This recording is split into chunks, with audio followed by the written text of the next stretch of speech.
Peggy 18.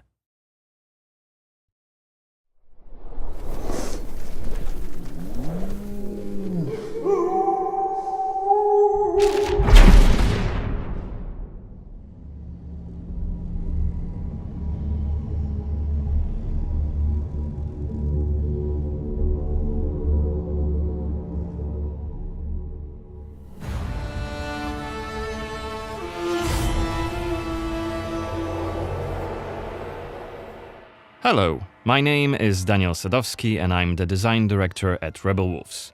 I would like to welcome you to the Blood of Dawnwalker summer gameplay video. Our game is a story-driven, open-world dark fantasy RPG set in medieval Europe.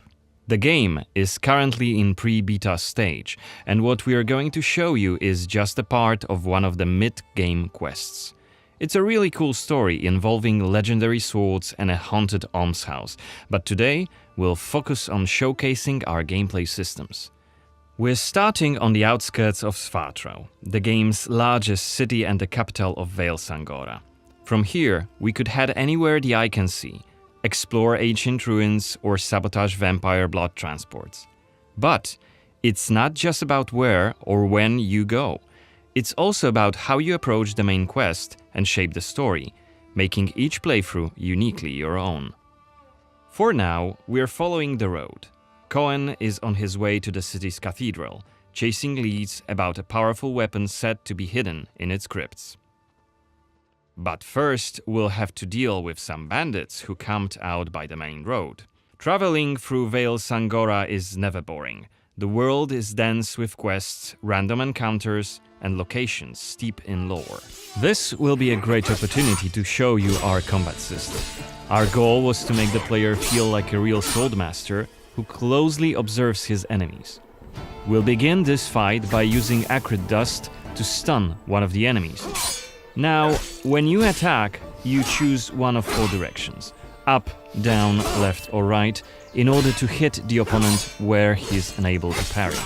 And similarly, when defending, you have to take note of the enemy's intent and the direction of the attack. On the left side of the screen, just above Cohen's health, you have activation charges that will be filled in with each successful attack, block and parry. Once they are full, you can use one of the active abilities which allow you to take a more tactical approach to fighting. We started the fight by throwing some acrid dust, and now let's cast Burning Blood. It's a hex which boils the enemy's blood and burns their skin, dealing physical damage over time. Alright, time to finish this fight. Let's use the final activation charge to cast the artery attack, which actually decapitated the last opponent. Our hero quickly dispatched the bandits, so let's loot a few items they've left behind and open the inventory. First of all, let's replenish our health by eating something, and then take a closer look at this cool-looking weapon we just picked up.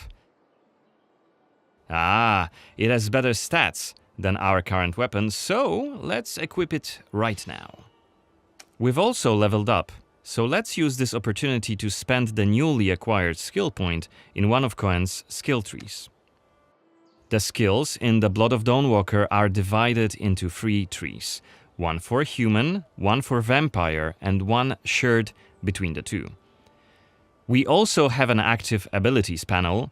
We can use it to unlock additional abilities to use during combat. Note that during the day, the health bar is not regenerating. You need to find consumables like the one we've just eaten. The hexes we've just used also consume some of Cohen's health. Be aware of that. The way our magic system works, there's always a price to pay for manipulating reality. But we can make it sting a bit less. Let's level up the Frugal Witchcraft skill, so next time we'll cast a hex, it'll consume fewer of Cohen's health points. Now that we've wrapped up the encounter with the bandits, we can be on our way to get inside the city. Right now, Cohen hasn't done enough to ruffle the vampire lord's feathers, so the guards will just wave us through. But the more damage you cause, the more suspicious and aggressive they'll become. So when you play the game yourself, you'll have to decide whether you want to challenge the vampires openly, or lay low until you're ready to strike and surprise them. The cathedral is even bigger than I remembered. And it's grander than before. They're putting in new stained glass. The Knyaz doesn't deny the old faith. Out of my face. This is the rich district of the city, Silberkreis. There's also Altermarkt, Neustadt, and the Middens. Each of the boroughs has its own feel and character. Get your stinking ass out of here. I was just passing through, I swear. I got tired and sat down and started begging. Looming high over the city is Brensis's castle, Greifberg. He took it over when he slaughtered the human ruler of the valley, Skender, as shown in the trailer we shared with you earlier in January this year. In order to complete the main quest and save your family, you'll have to storm the castle, alone or with help of friendly NPCs. We could do it right now if we wanted, but it would be super challenging. No more drink for you, my friend. Go home. Oh, let me. I just want to. Oh, let me in. You made a mess, and it's not that kind of inn. Let's check the map. The cathedral is really close. There's plenty of other places to see and things to do here. A couple of inns, a medic, a blacksmith, an armorer, and other merchants. You can see that not only the vampires came out of the shadows. This creature on the right is called an Uriash. Look around, especially at night, and you'll learn humans have lots to fear, not just the vampires.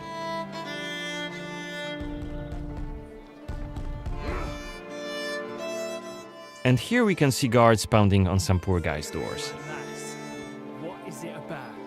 You've been disrespecting the Knyaz, singing songs that mocked him and the faith. Who told you this nonsense? Was it Livia? It's just one of many different community scenes we're implementing in the game. Watch them closely when you play, as they might point you to new quests and hidden treasures, or signal changes in the game's world. Once again, I humbly beg of thee. I humbly... Ouch! I don't want to say it, Mum. It's a prayer. It's what we have to say. Go on. I humbly beg of thee, protect him and protect. Okay, we are at the cathedral gates. Again, since Cohen isn't yet wanted by the vampire regime, and it's daytime, we can simply walk inside.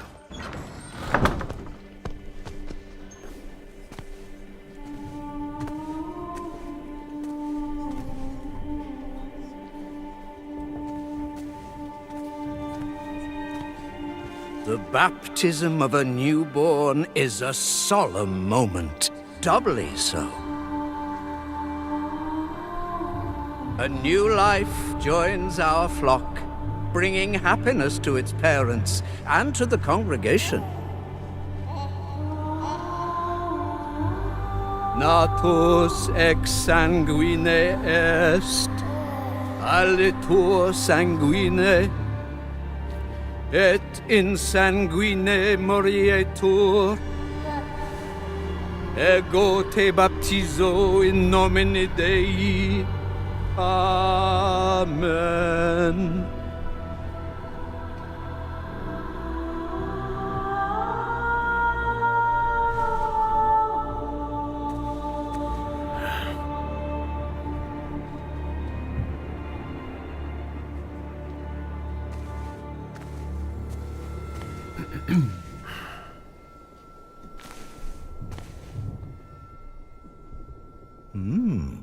Don't I know you from somewhere, young man?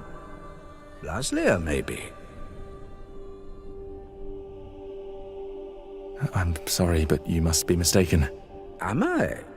Perhaps. Perhaps. My memory isn't what it used to be. Come with me.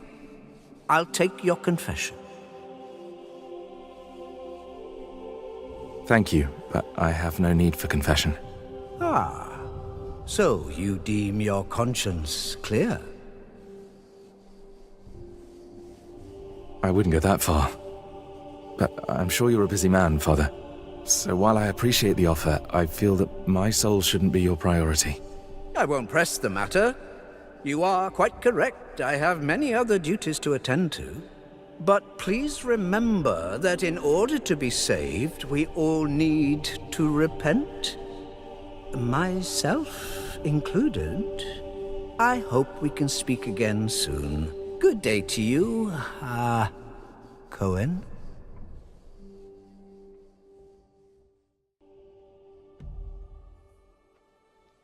What we saw right here was just one of many cutscenes we recorded for the game, which smoothly transitioned into a dialogue scene. We use cutscenes to highlight key scenes or showcase interesting bits of lore. Like this blood baptism. Creepy, isn't it? The core feature of the Blood of Dawnwalker is the dual gameplay loop.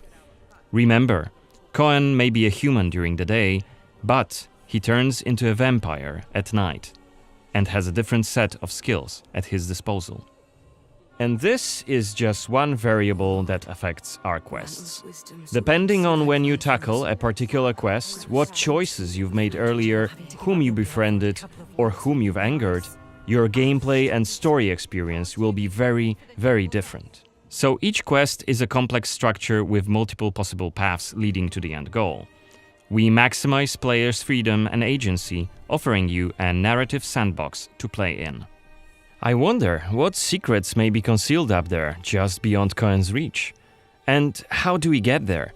It's impossible to do during the day, but come night, it's an entirely different story. Let us explain what we mean by taking our current quest as an example. During the day, we got inside the cathedral without any problems, since it's open for all to see and Cohen doesn't yet stand out from the crowd. The scaffolds, though, are outside of his reach. But climbing them won't be a problem for the vampire, who has many more exploration abilities at his disposal.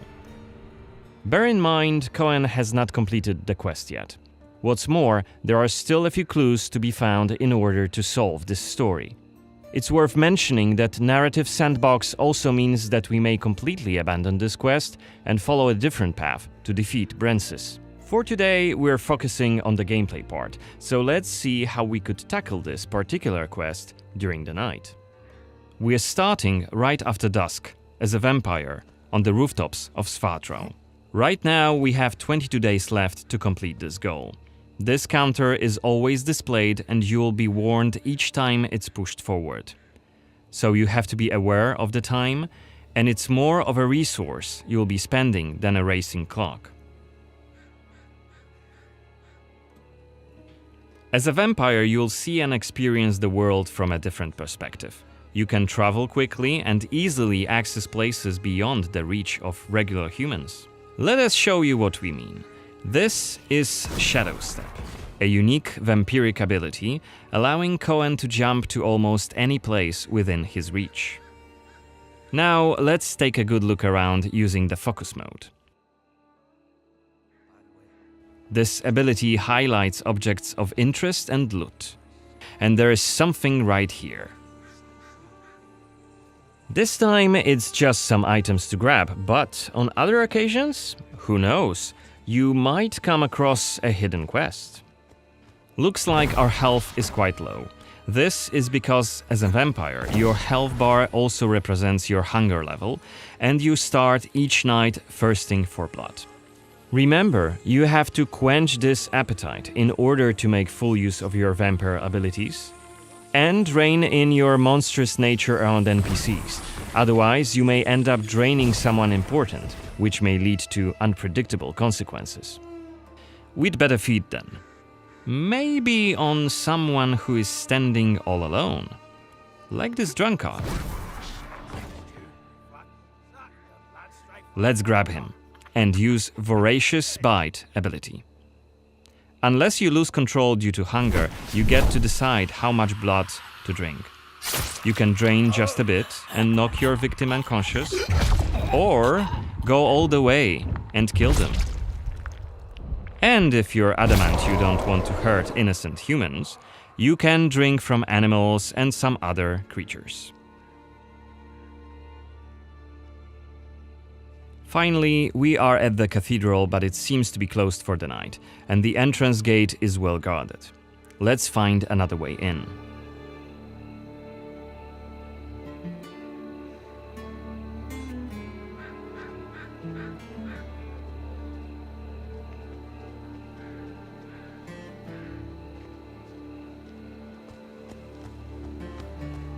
Shadow Step is not the only vampiric ability you're gonna learn during your playthrough. Cohen can also use plane shift to scale walls and even ceilings smoothly. This will allow us to explore every nook and cranny of the cathedral.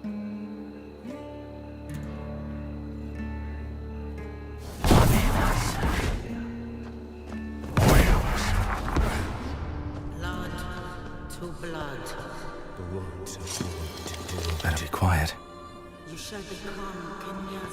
Is that voyeurist Xanthi? What the hell is she doing here? What is she doing? Is that a ritual for the blood gods?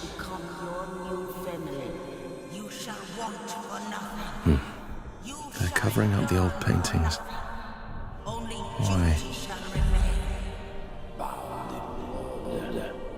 One of the workers must have left it. Seems that the cathedral complex is quite big. The main building, cloisters, inner courtyard. The entrance to the crypt could be anywhere. Won't get anything done just standing around. Still. This was a scene investigation, a mechanic we used to zoom in on and showcase key clues. This time we had a chance to learn more about the vampire's plans. Looks like they're keen to cover up the old frescoes, so that's something we could take a look at. This way we could learn more about the cathedral's past.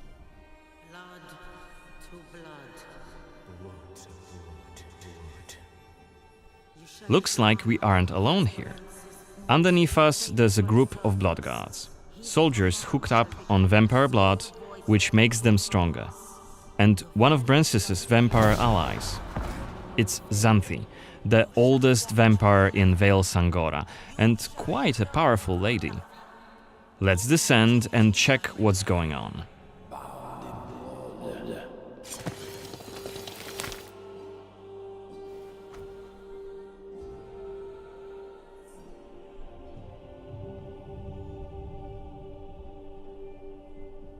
Don't think I don't see you skulking in the shadows. Come out!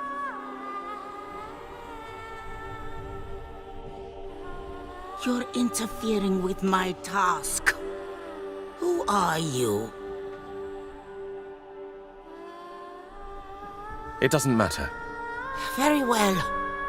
I don't have time for interruptions. Let us dispose of him. Quickly!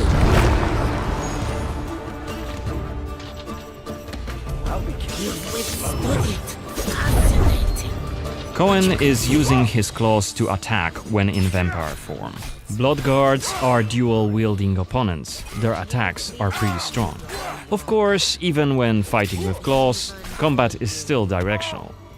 Don't worry, Cohen can still use his sword as a vampire. You haven't lived long.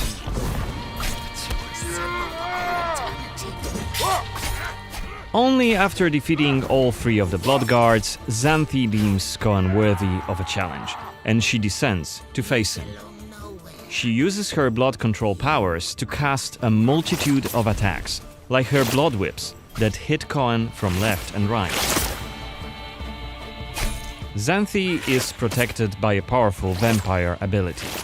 Once her stamina runs out, Cohen will have an opportunity to strike and deal some damage. But be careful, cause Xanthi is quick to counterattack and she will also try to restore her blood. Meanwhile, look at the indicator just below her health and stamina.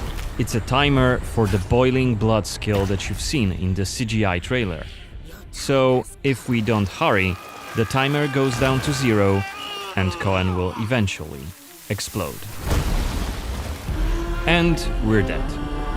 Remember, we were only mid-game here, and Xanthi is one of the game's most punishing enemies.